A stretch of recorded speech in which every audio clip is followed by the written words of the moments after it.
মিলুনি অথবা পিটুলি যেই নামে ডাকা হোক না কেন, গরম গরম সাদা ভাতের সাথে এই গরম গরম গরুর মাংসের পিটুলিটা খেতে অনেক বেশি মজা হয়। হ্যালো এভরিওয়ান, আসসালামু আলাইকুম। আজকে আমি তোমাদের সাথে শেয়ার করতে যাচ্ছি পিটুলির রেসিপি। তো চলো ভিডিওটি শুরু করা যাক। এখানে আমি হাড্ডি মাংস মিলিয়ে মাংস নিয়েছি, তারপর এখানে নিয়েছি এক বাটি পেঁয়াজ কুচি, একটু মোটা করে কেটে নিয়েছি। তারপর দিয়ে দিচ্ছি এখানে বেশ কয়েক রকমের মশলা, হলুদ গুঁড়ো, তারপর হচ্ছে মরিচের গুঁড়ো, জিরার গুঁড়ো, ধনিয়ার গুঁড়ো, গরম মশলার গুঁড়ো, তারপর দিব সিক্রেট 2 রকমের মশলার গুঁড়ো, তারপর সাথে থাকবে আদা রসুনের পেস্ট বেশি করে, তারপর স্বাদ মতনের লবণ আর তেল। এই সব কিছু দিয়ে আজকে রান্না হচ্ছে পিটুলি। তো দেখতেই পাচ্ছ এখানে আমি সবগুলো মশলা দিয়ে দিচ্ছি। আর হ্যাঁ, তোমরা যদি জানতে চাও আমি সিক্রেট কি স্পেশাল মশলা দিয়েছি, আমাকে কমেন্ট বক্সে লিখতে পারো, আমি তোমাদেরকে জানিয়ে দিব। তো দেখতেই পাচ্ছ এখন সব কিছু দেওয়া শেষ। এবার হাতে মেখে এটাকে রান্না বসাতে হবে। এটাকে কিন্তু হাতে মেখে রান্না করতে হয়, তাহলে এটা খেতে বেশি মজা হয়। তো দেখতেই পাচ্ছ এখানে সবগুলো মশলা তেল সব দেওয়া শেষ। এবার এটাকে হাতে ভালো করে মেখে তারপর আমি চুলায় বসিয়ে দিব। এটাকে আমি অনেকক্ষণ সময় নিয়ে অনেক ভালো করে কষিয়ে নিব। আর মাংস যত বেশি কষানো হবে এই পিটুলি খেতে তত বেশি মজা হবে। এই পিটুলি মিলুনি যে একবার খায় সেটা বারবার খেতে চায়। যেমন আমার হাজবেন্ড একবার মাত্র খেয়েছে, সে আমাকে বলতেছে আবার রান্না করার জন্য। আজকে মূলত তার জন্য রান্না করা। তো দেখতে পাচ্ছ আমি এখানে চুলার মধ্যে বসিয়ে দিয়েছি একটা পাতিলে। এখন এটাকে ভালো করে কষিয়ে নিচ্ছি। আর মাংসের মধ্যে অনেকগুলো পানি উঠে গেছে অলরেডি। এবার এটাকে ভালো মতনে অনেকক্ষণ টাইম নিয়ে একদম কষিয়ে ফেলবো। তো মাংসটা কিন্তু কষানো হচ্ছে, এখানে আমি নাড়াচাড়া করে ভালো মতনে বারবার দেখতেছিলাম আর সুন্দর করে কষিয়ে নিচ্ছিলাম।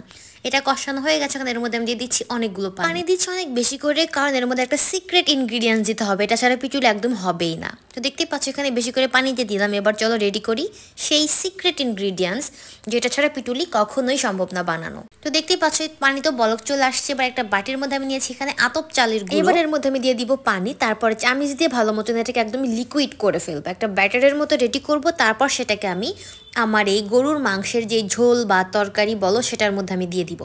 তো দেখতেই পাচ্ছ এটা আমি দিয়ে দিলাম গরুর মাংসের হাঁড়িতে। এবার এটা একদম আস্তে আস্তে একটা ঘন হয়ে আসবে, আর তখন এটা রেডি হয়ে যাবে একটা মিলুনি বা পিটুলি। তো মিলুনি পিটুলি মূলত চালের গুঁড়ো দিয়েই বানায়, এটা ছাড়া কিন্তু হবে না। তো দেখতেই পাচ্ছ এটা একদমই এখন মোটামুটি পিটুলির মতো হয়ে গেছে। এটাকে চুলায় রেখে অনেকক্ষণ আগুনে বসে রাখতে হবে যতক্ষণ এটা ঘন না হবে। তো এটা একদমই ঘন হয়ে গেছে, এটাকে আমি আরেকটু ঘন করব, তাই চুলায় বসিয়ে দিলাম। এবার এটার জন্য একটা স্পেশাল মশলা রেডি করতে হবে, সেটা হচ্ছে এটাকে আমি এখন ফোড়ন দিতে হবে। তার জন্য আমি একটা চুলায় কড়াই বসিয়ে দিলাম। তারপর এর মধ্যে আমি দিয়ে দিলাম একটু বেশি করে তেল, তারপর দিয়ে দিলাম মোটামুটি অনেকগুলো জিরা।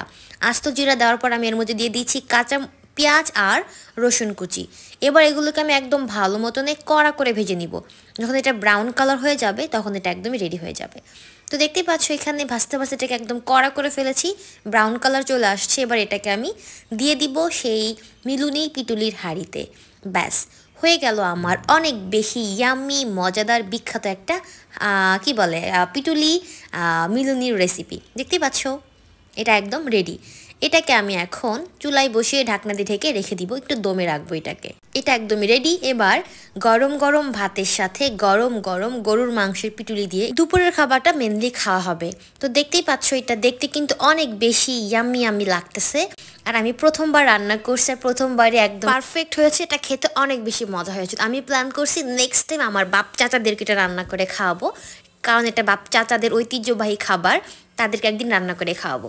তো আজকের ভিডিও তোমাদের কেমন লাগলো কমেন্ট বক্সে জানাতে ভুলবে না। দেখা হচ্ছে নেক্সট ভিডিওতে। আর হ্যাঁ, তোমরা কে কে কী নামে ডাকো এই পিটুলিকে, বা কে কে পছন্দ করো, কে কে খাও।